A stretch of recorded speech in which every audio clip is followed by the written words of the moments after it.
Shabbat Shalom Yasharala. I recorded something that the Protestants took out of the Apocrypha, Second Ezra, 7th chapter. And I started on verse 75. But if you had Apocrypha, it probably stopped at verse 70. 75 on tell you about what happens after death. And the judgment and so forth. So if we don't really look at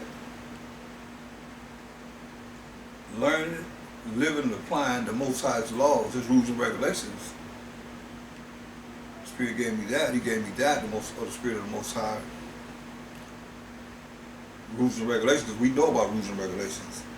You know, you go to church, they say you got to follow the law of the land, but then when it comes down to the law of the Most High, we're not under the law, but we're in the mercy and grace. And we Gentiles have been grafted in. You got to speak in tongues, you got to be filled with the Holy Ghost. Those things are common in Christianity. But when you have the Bible and say, show me this, show me that, show me that, show me this, show me that, it's a way of life, right? They say, yes, so show me a way of life from topic to topic to topic. They can't do it. So something's wrong with that picture. And they preaching, not teaching them that, so, you know, it tells you, Mashiach told you that if you break one of these least commandments and shall teach men so, you should be called the least in the kingdom of heaven. So, you don't want to be the least in the kingdom of heaven. See, but if you do and teach the law, you will be called great in the kingdom of heaven. So, that in itself, that's in Matthew 5:19. That in itself cancels out the fact that you're not in the law, you believe in the anointed Savior, Mashiach Yahushua, who the world calls Jesus Christ. You believe in Him, that's what He said. So, if you make it mean something different, I'd like to hear it. So we're going to look at this because it's very important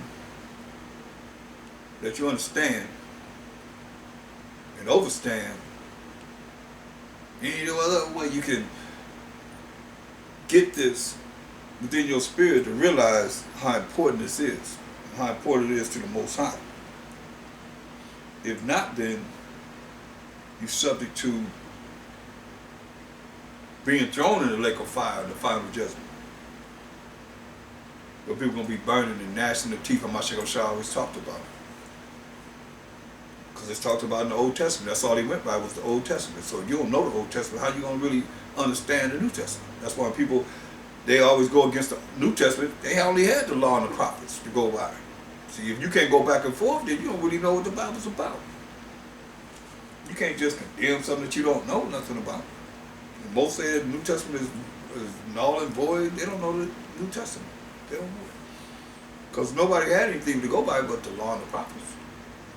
So it's got to coincide. Let's go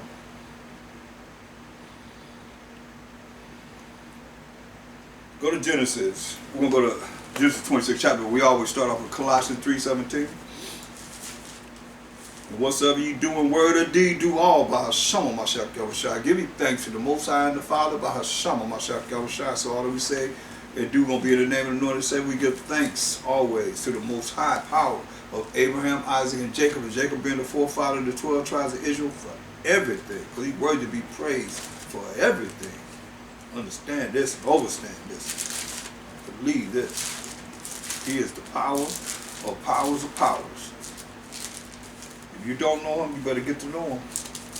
There's enough lessons I know that I've done concerning Him. And just to really, you know, for us to really get to know Him. Let's look at Genesis, the 26th chapter. And what the Most High is saying to Abraham, our forefather. Genesis 26 and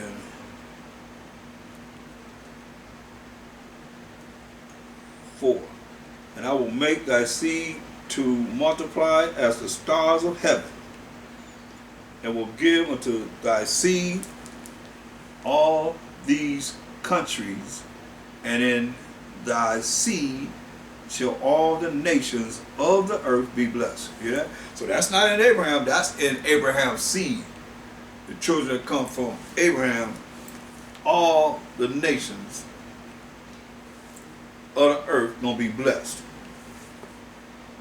Verse 5. This will happen because of Abraham. He kept all my laws and obeyed me. You hear that? Because of Abraham. He kept all the Most High's laws and obeyed him. It's very key, people.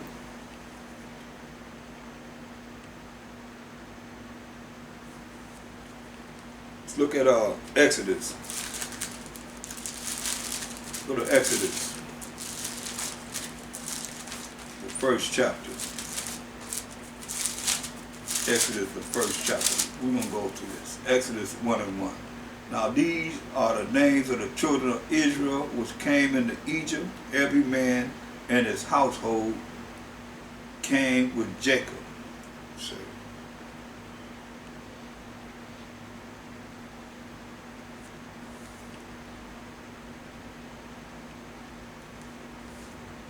And he named all the tribes.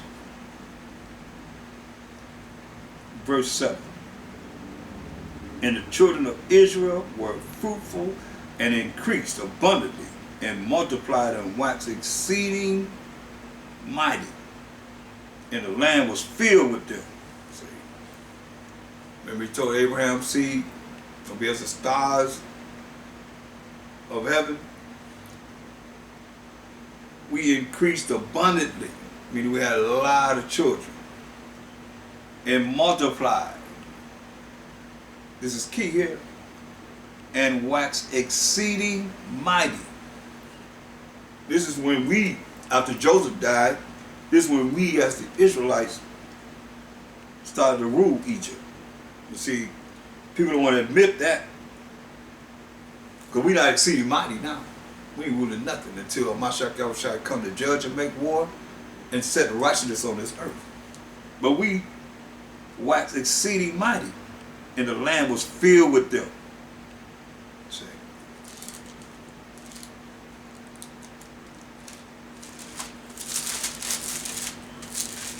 And we started to rule. Approximately, it's been said from the 18th, or excuse me, from the 14th to the 18th dynasty.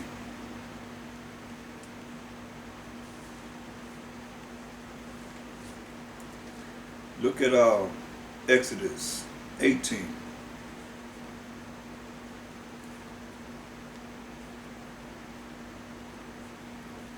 And verse 13. Exodus 18 and 13. And it came to pass on the morrow that Moses sat to judge the people. And the people stood by Moses from the morning until the evening. You know? So it came to pass Moses was judging the people. So people came to him, as I say, from the morning to the evening. He judging this, that, and everything. This all the way to the fifth, maybe to the sixth power, the seventh power. But morning to evening, that's a long time to sit there, Moses by himself judging the people. From morning to evening, it says. From morning to evening. That's a long time. And when Moses' father-in-law saw all that he did for the people, he said, what is this thing that thou doest to the people? Why sittest thou thyself alone, and all the people stand by thee from morning and evening until evening? Say, why are you sitting by yourself judging the people from morning to evening? Say, what is this thing you're doing? And look at verse 1. This is his father-in-law. When Jethro, the priest of Midian, Moses' father-in-law, heard of all that the Most High had done for Moses and for Israel, his people,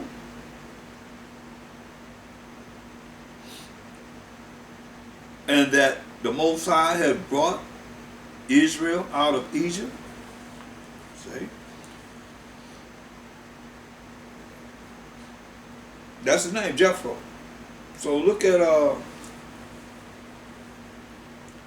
verse 15 again. And Moses said unto his father-in-law, because the people come unto me to inquire of the Most High.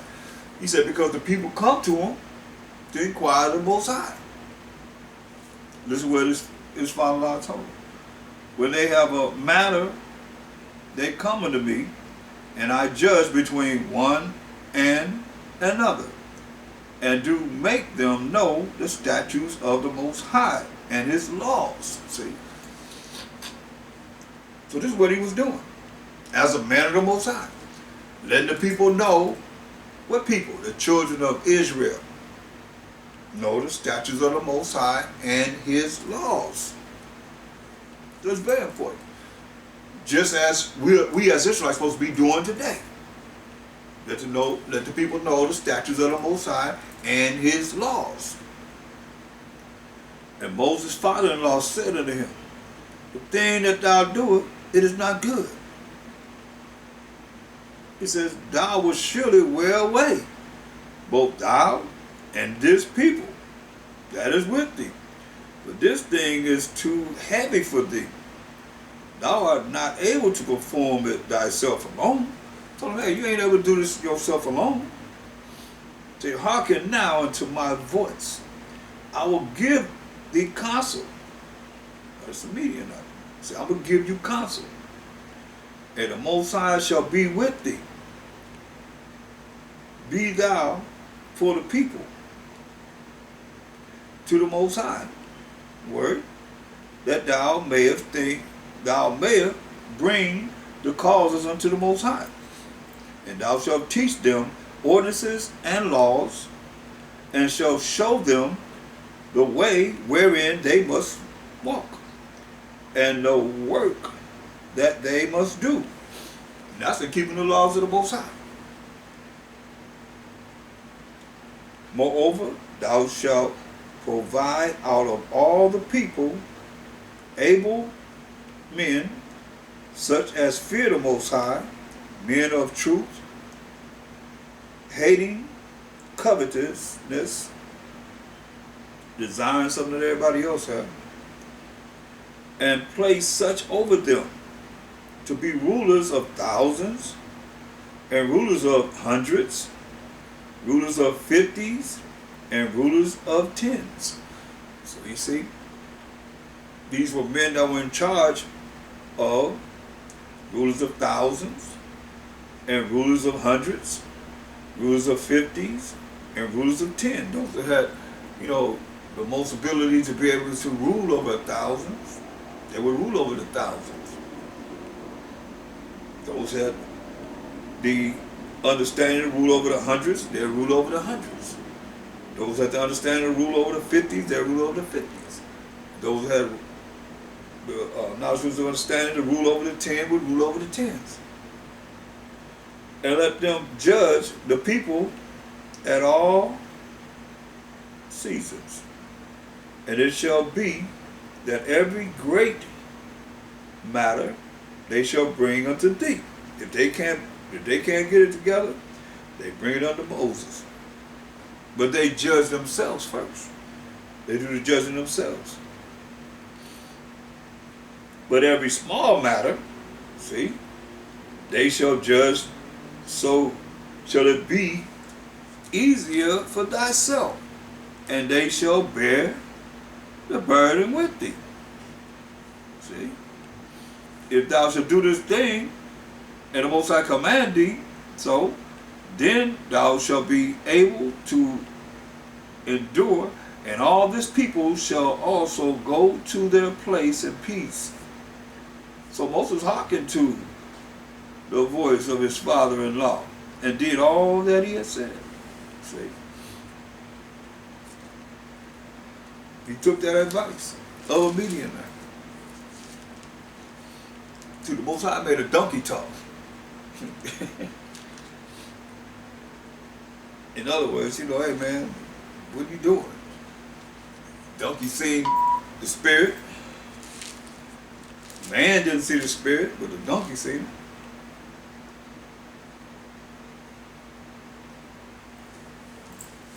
Made sure that everything was right.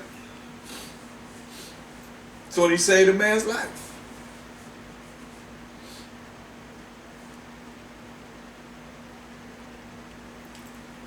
Exodus 21. Come in, you know, you look at it. Come on. The donkey said, I mean, you've been riding whenever I ever guided you anywhere, did anything to hurt you. When he hit his leg against the wall because he wouldn't go between the wall, he stopped him.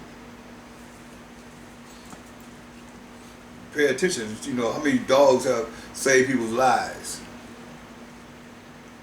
People have testimonies of that. As I spoke, one barked. But in the spirit, I mean,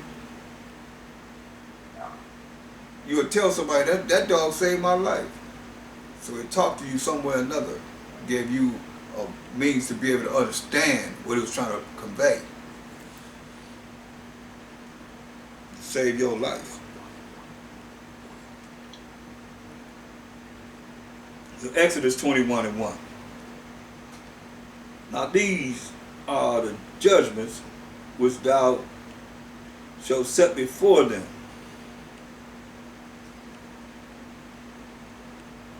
If thou buy an Hebrew servant, 6 years he shall serve, and in the 7th he shall go out free for nothing. So that's what we call indigent servants. And that's what you had here in America. People talking about they were slaves. They worked 6 years, 7 years, and went free. Because it's law that we go by. But they didn't do that. They never let us free. Still ain't free until this day. If he came in by himself, he shall go out by himself. If he were married, then his wife shall go out with him. If his master have given him a wife, and she have borne him sons or daughters, the wife and her children shall be her master's, and he shall go out by himself. Wow. That's deep, right? If the master gave him a wife to bear children, and he bears sons and daughters, then once he be free, he going out by himself. He said he can't take his wife with his children. And if the servant shall plainly say, I love my master, my wife, and my children, I will not go out free. He's going to stay with them, with the master and his wife and his children. Then his master shall bring him unto the judges. He shall also bring him to the door, or unto the doorpost, and his master shall bore his ear through within all, and he shall serve him forever. Like if we wearing them things in their ear, big old things in their ears now. So they're going to put something in his ear from the door, bam. He shall bore his ear through within all, and he shall serve him forever. These are laws that we went by. And if a man sell his daughter to be a maidservant, she shall not go out as the men servant do. So if a man sell his daughter as a maidservant to go work for someone, do chores and so forth for someone else, say she should not go out as the men servants do. So it's a difference. He's making a difference between the men servant and the woman servant. If she please not her master, who have betrothed her to himself, so If the master betroth the woman to himself, then shall he let her be redeemed to sell her unto a strange nation. He shall have no power, seeing he have dealt deceitfully with her. So let her know he couldn't sell her to a strange nation, because he done dealt deceitfully with her.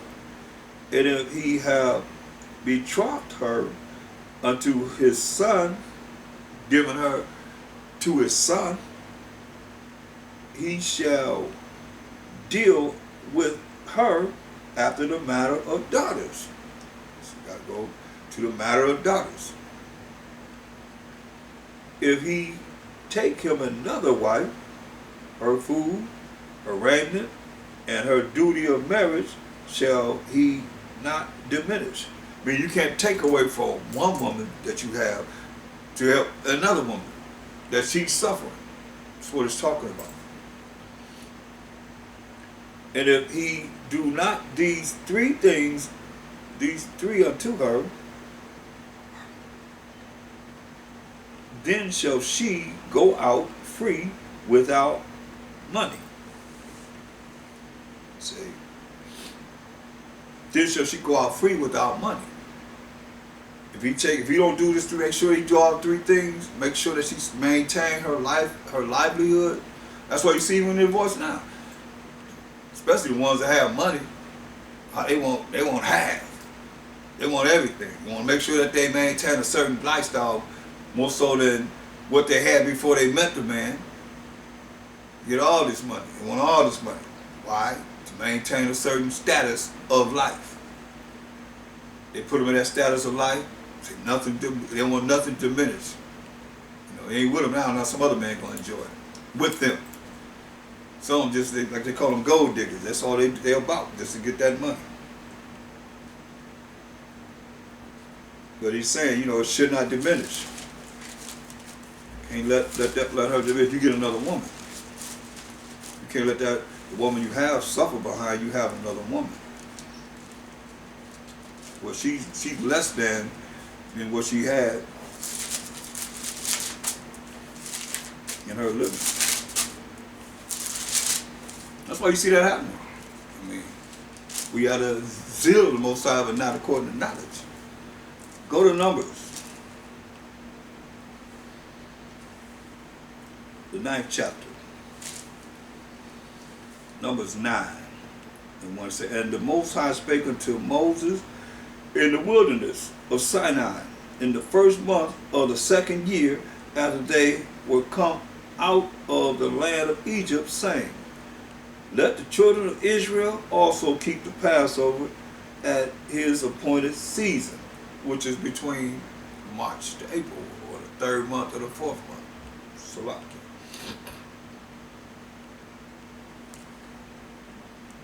At evening, too, in his appointed season, in the 14th day of this month, at even. It says, remember, these Sabbaths are feasts. I don't know what somebody gonna say the Sabbaths is at starting the daytime. It said at even. In the 14th day of this month at even, ye shall keep it, keeping his appointed season, according to all the rites of it, and according to all the ceremonies thereof, shall ye keep it. See?